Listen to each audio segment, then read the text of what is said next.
Welcome to Aman classes. दोस्तों, Aman classes के YouTube channel पर आपका स्वागत है। प्यारे दोस्तों, कैसे हैं आप सभी।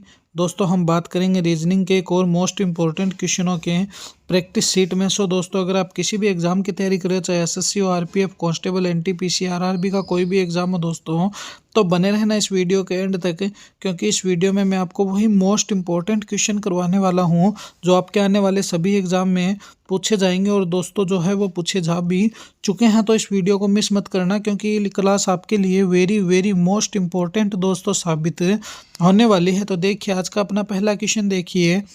निखिल तारा के ससुर है, तारा राहुल की पत्नी है, राहुल का भाई निखिल से कैसे संबंधित है। तो दोस्तों, ब्लड रिलेशन का क्वेश्चन है। इस क्वेश्चन को सॉल्व करने के लिए बहुत ही इजी ट्रिक लगती है दोस्तों। इतनी इजी ट्रिक लगती है कि तुम सोचकर भी अफसोस करोगे कि ऐसे भी कोई होता है क्या। तो दोस्तों, वीडियो को दबा के शेयर कर देना, और अपने अमन क्लासेस के यूट्यूब चैनल पर दोस्तों तुम आए हो तो ज़्यादा से ज़्यादा लाइक शेयर सब्सक्राइब करना, जिससे कि आपके और साथियों को भी इनका लाभ जो है वो मिल सके। देखिए, निखिल जो है, ये निखिल है, ये क्या है, इस तारा के ससुर है। क्या है, इस तारा के ग्रैंडफादर है। अब आगे क्या करा, बस ऐसे डायग्राम बनाओ। तारा राहुल की पत्नी है, तो ये जो तारा है ये आर की क्या है, वाइफ है। क्या है, वाइफ है। अब तुम आगे देखिए, राहुल का भाई निखिल से कैसे, तारा राहुल की पत्नी है, तो राहुल की पत्नी कौन, तारा। तो इस राहुल का भाई निखिल से कैसे संबंध है। इस राहुल का जो ब्रदर है, ये राहुल का जो भाई है दोस्तों, क्या ब्रदर, निखिल से कैसे संबंधित है। तो तुम इनके बीच में रिलेशन ज्ञात करना है। क्या करना है, इनके बीच में रिलेशन ज्ञात करना है। तो मेरा भाई मेरे बाप का क्या लगेगा, मेरी पत्नी का ससुर मेरे पिता। आप सभी जानते हो, मेरी पत्नी का ससुर मेरे पिता हो गए, और मेरे पिता के दो बेटे हैं, एक मैं हो गया और एक मेरा भाई हो गया। तो मेरे भाई मेरे पिता का क्या लगा दोस्तों, बेटा लगा। क्या लगा, बेटा लगा। क्वेश्चन को समझना कितना घुमा दिया है अगले वाले बंदे ने। तो बस इसी तरह दोस्तों घुमा घुमा के क्वेश्चन जो है एग्जामिनर देता है, बस हमें समझना, इसको पढ़ता है। चलिए नेक्स्ट क्वेश्चन पर डिस्कस करते हैं। अगला क्वेश्चन देखिए। कथन है, सभी पायलट बहादुर पुरुष है। ठीक है, अच्छी बात है, सभी अंतरिक्ष यात्री पायलट है। तो सबसे पहले तुम इस कथन को समझना, वो क्या कह रहा है कि सारे के सारे जो पायलट है, सभी जो पायलट है वो बहादुर है। ठीक है, फिर बोल रहा है सभी अंतरिक्ष यात्री पायलट है। तो अब इसको समझना कि सबसे पहले तो आ गया कौन है, सर बहादुर। कौन आ गया, सर बहादुर। ये लीजिए, यहाँ से एक और बन जाएगा। फिर यहाँ पर तीनों को तीनों अंदर रख दो। तो सबसे पहले ये क्या बोल रहा है कि सभी जो बहादुर है वो पायलट है, वो बहादुर पुरुष है। तो ये रहा पायलट, बहादुर पुरुष हो गया। फिर बोल रहा है कि वो क्या है, पायलट है। ये लीजिए, और सारे पायलट, सारे अंतरिक्ष यात्री पायलट है। तो ये हो गया अंतरिक्ष यात्री के लिए। अब ये बोल रहा है सभी अंतरिक्ष यात्री बहादुर पुरुष है। बिल्कुल अच्छी बात है, हो सकते हैं कुछ पायलट अंतरिक्ष यात्री है। तो ये देखिए, ये पायलट जो है ये अंतरिक्ष यात्री भी हो सकते हैं। तो दोनों ही निष्कर्ष सही है। तो हम क्या करेंगे, इस डी को सही मान लेंगे। तो जब भी दोस्तों ऐसे क्वेश्चन आ जाए कथन और निष्कर्ष के, तुम्हें कुछ नहीं करना है, तुम्हें वेन डायग्राम की मदद से ही दोस्तों इन्हें सॉल्व करना है। तुम्हारा आसानी से जो है काम सेट हो जाएगा। तो option first and second is the correct answer. क्या हो जाएगा दोस्तों, अपना ऑप्शन फर्स्ट एंड सेकंड जो है वही करेक्ट आंसर हो जाएंगे। दोनों के दोनों ही निष्कर्ष दोस्तों सही है। Option D is the correct answer. चलिए नेक्स्ट क्वेश्चन पर डिस्कस करते हैं। अगला क्वेश्चन देखिए दोस्तों, ये रहा हमारा नेक्स्ट क्वेश्चन। किसी विशिष्ट कोड भाषा में यदि SCN सीन को TBFM लिखा जाता है, तो उसी कोड भाषा में ट्रेन को तुम क्या लिखोगे, ये पूछना चाहता है। तो इसका मतलब किसका क्वेश्चन है, ये कोडिंग डिकोडिंग का। किसका, कोडिंग डिकोडिंग का। कोडिंग डिकोडिंग के क्वेश्चन कैसे सोल्व करते हैं, तो देखिए मैं आपको बताता हूँ। सबसे पहले तुम ये लिखिए, S हो गया, फिर C हो गया, फिर E हो गया, और फिर N, और दोस्तों E। इस सीन को ये क्या लिख रहा है, तो सर सीन को ये लिख रहा है T, फिर B, फिर दोस्तों क्या लिखा है इसने, FMF। अब देखिए क्या बोल रहा है, तुम यहाँ से इसका सेट बनाइए। कैसे बनाओगे, तो S कितने पे आता है, तो S तो आता है दोस्तों ST 19 पे। T कितने पे आता है, तो सर T जो है हमारा आता है कितने पे, T जो है वो आता है सर 20 पे। तो देखिए S से T की तरफ चलिए, क्या हुआ सर, +1 हो गया। फिर C से F की तरफ चलिए दोस्तों, क्या कहाँ चलोगे, C से F की तरफ चलिए। तो यहाँ से C से F की तरफ जाओगे, C से दोस्तों B की तरफ जाओ। तुम कहाँ जाओगे, तो C से सर B की तरफ जाएंगे। तो तुम्हें पता चलेगा कि सी से बी की तरफ जा रहे हो, -1 हो गया, पहले +1 एस के बाद टी फिर -1। अब तुम ई से एफ की तरफ जाइए, +1 एन से एम की तरफ जाइए -1 और ई से एफ की तरफ जाइए +1। तो सबसे पहले इसने क्या सीरीज़ बनाई, +1 फिर -1 फिर दोस्तों +1 फिर -1। तो बस इसी तरह हमें सॉल्व करना है। कैसे करेंगे तो तुम समझना इस क्वेश्चन को कि ये ट्रेन का पूछ रहा है। तो देखिए टी फिर आर फिर ए फिर आई और एन हो गया। अब तुम ट्रेन को कैसे बनाओगे, सबसे पहले टी में +1 कीजिए, कितना आया यू। फिर आर से पहले क्या आता है तो दोस्तों आर कितने पे आता है 18 पे, और 17 पे क्या आता है क्यू आता है, क्या आता है क्यू। उसके बाद देखिए ए है, ए में माइनस कर दिया, अब ए में प्लस करते ही बी आ गया। आई है दोस्तों, आई में माइनस कीजिए, आई कितने पे आता है 9 पे, और 8 पे क्या आता है सर एच आता है। उसके बाद एन है, एन में +1 कीजिए, ओ आ गया। तो U Q B H O कहाँ है तो ये भी नहीं है, ये भी नहीं है, ये भी नहीं है, मगर U Q B H O sir option A में दिख रहा है। तो ऑप्शन ए जो है दोस्तों वही हमारा क्या हो गया, करेक्ट आंसर हो गया। तो बस इसी तरह से दोस्तों बहुत ही इजी वे में तुम रीजनिंग के जो क्वेश्चन है वो ज्ञात कर सकते हो। तो option A is the correct answer क्या हो गया सर, ऑप्शन ए जो है वही हमारा करेक्ट आंसर बन जाएगा। चलिए एक और नेक्स्ट क्वेश्चन पर डिस्कस करते हैं। अगला क्वेश्चन देखिए, ये रहा हमारा नेक्स्ट क्वेश्चन, बहुत ही अच्छा क्वेश्चन है दोस्तों। ए सी के पश्चिम में है, बी ए के उत्तर पूर्व में है और ए और सी के समान दूरी पर है, तो बी सी किस दिशा में है तो ये हमें बताना है। तो कैसे बताएंगे, देखिए सबसे पहले देखिए यहाँ पर उत्तर हो गया, नीचे होता है दोस्तों दक्षिण, इधर होता है पूर्व और इधर होता है पश्चिम। तो अब देखिए, अब इस क्वेश्चन को समझो, ये बोल क्या रहा है कि ए जो है वो सी के पश्चिम में है, तो ये तो सी है, इसके पश्चिम में दोस्तों देखिए ये पश्चिम रहा, ए है, तो ए जो है वो सी के पश्चिम में हो गया। बी ए के उत्तर पूर्व में है, तो देखिए उत्तर पूर्व में ये आता है, क्या आता है तो ये उत्तर पूर्व में आता है। तो बी जो है वो ए के उत्तर पूर्व में है। तो यहाँ से तुम इसको समझना कि अब ये क्या कहना चाहता है, देखिए थोड़ा सा हल्का सा समझिए। तो बी जो है दोस्तों ए के उत्तर पूर्व में है, तो यहाँ पर मान लो बी है, तो ये देखिए उत्तर और पूर्व के बीच की दिशा को उत्तर पूर्व कहते हैं, तो बी यहाँ पर आ गया इसके।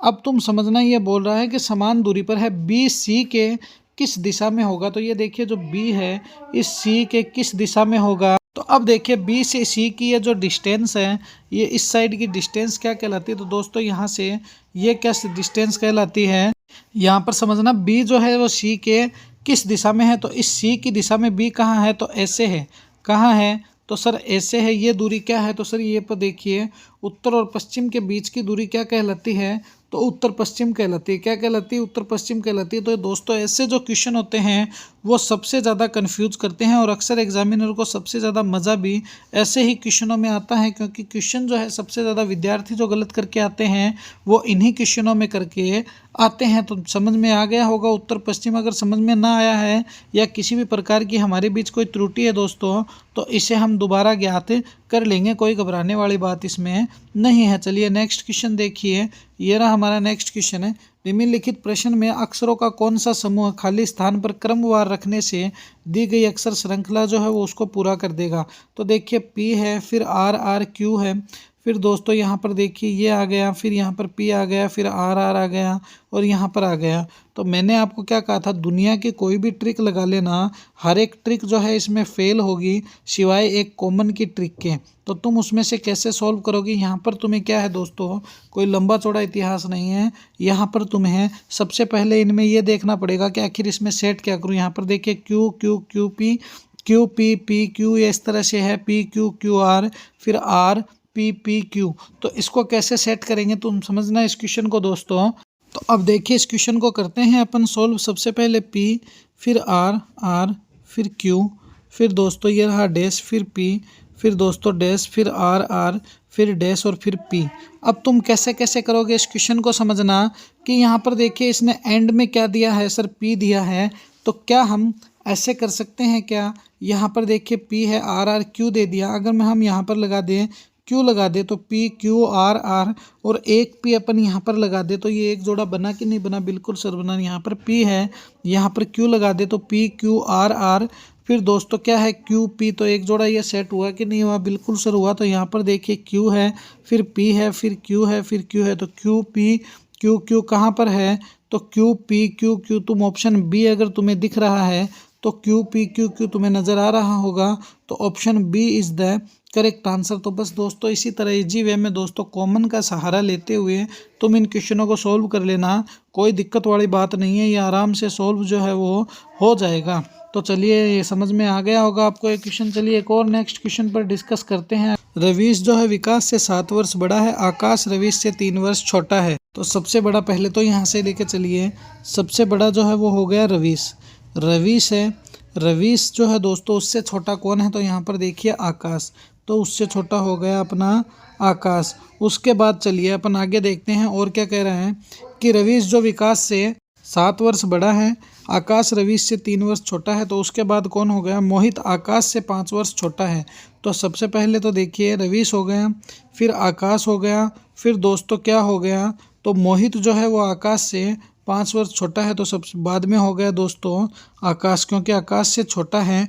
और सबसे जो छोटा बनेगा दोस्तों कौन बनेगा, विकास। कौन बनेगा, विकास, क्योंकि यहाँ पर देखिए रवीश विकास से बड़ा है, बिल्कुल ठीक है, रवीश जो है वो विकास से बड़ा है, लेकिन आकाश जो है वो रवीश से 3 वर्ष छोटा है। तो पहले आ गया आकाश। अब ये बोल रहा मोहित जो है वो आकाश से 5 वर्ष छोटा है। तो मोहित जो है वो आकाश से 5 वर्ष छोटा है। कौन है, मोहित। तो मोहित जो है वो आकाश से 5 वर्ष छोटा है। तो ये हो गया अपना मोहित। और मोहित के बाद कौन आ गया, विकास। तो ये लीजिए रवीश, आकाश, मोहित, विकास। अब ये बोल रहे हैं इन चारों में सबसे छोटा कौन, तो सबसे बड़ा रवीश, उससे छोटा जो है आकाश, आकाश से छोटा मोहित, मोहित से छोटा विकास। तो option A is the correct answer. क्या हो जाएगा दोस्तों, ऑप्शन ए जो है वो अपना अच्छा खासा आंसर निकल जाएगा। तो ऑप्शन ए जो है वही हमारा क्या कहलाएगा, करेक्ट आंसर कहलाएगा। चलिए नेक्स्ट क्वेश्चन पर डिस्कस करते हैं। क्वेश्चन समझ में आ गया होगा आपको। इस क्वेश्चन को देखिए कितना अच्छा क्वेश्चन है। DFIJNSTZG, आगे क्या आएगा वो हमें बताना है। तो सबसे पहले तो तुम यहाँ पर देखिए डी है, फिर एफ है, फिर आई हो गया, फिर जे है, फिर एन है दोस्तों, एस हो गया, फिर टी है, जेड है, और दोस्तों अपना जी हो गया। अब आगे तुम्हें क्या करना है, देखिए डी से जे की तरफ चलिए। डी जो है वो 4 पे आता है और जे जो है दोस्तों 10 पे आता है। तो कितने हो गए, तो प्लस यहाँ पर कितने बन गए, 6। उसके बाद टी पर चलिए, 10 है, 10 के बाद सीधा ही देखिए टी 20 पे आता है। तो प्लस कितने हो गए सर, 20। कितने प्लस हो गए सर, 10 प्लस हो गए। तो ये लीजिए 10 हो गए। उसके बाद अब तुम्हें क्या करना है दोस्तों, तो सबसे पहले तुम्हें समझने की बात है, अब हमें करना पड़ेगा दोस्तों प्लस 14, क्योंकि 4 4 बढ़ रहे हैं। अब क्या आ गया, अब आ गया दोस्तों अपना एच, क्योंकि 6 ये और 8 पे एच हो गया। तो ये हो गए अपने 14। उसके बाद देखिए एफ है, एफ से तुम एन की तरफ चलो। एफ कितने पे आता है सर, 6 पे। एन कितने पे आता है सर, 14 पे। तो अब देखिए 6 से 14 का रिलेशन निकालो, कितने हो गए, तो सर प्लस 8 हो गए, क्योंकि 6 और 10 16 होते हैं, प्लस 8। और फिर चलिए 14 से सीधे 26 पे। तो अब देखिए कितने हो गए, तो 14 है, 14 से 26 पे चलिए 6 और 6 प्लस 12, कितने हो गए सर, प्लस 12 हो गए। तो अब समझिए 8 है, ये भी ये 4 का रिलेशन लेके चल रहा है। तो अब तुम्हें प्लस करना पड़ेगा 16। तो देखिए अब सीधे ही दोस्तों 16 नंबर को निकालो। 16 नंबर पे क्या आ रहा है अपना, तो सर 16 पे तो आता है अपना पी। क्या आता है सर, 16 पे आता है अपना पी। उसके बाद देखिए दोस्तों यहाँ से एक और रिलेशन लेकर चलते हैं अपने। तो यहाँ से समझिएगा इस क्वेश्चन को कि अब क्या कह रहा है अपने को, आई है, तुम आई से चलो एस की तरफ। आई कितने पे आता है, 9 पे। एस कितने पे आता है, 19 पे। तो प्लस कितने हो गए, तो सर 10।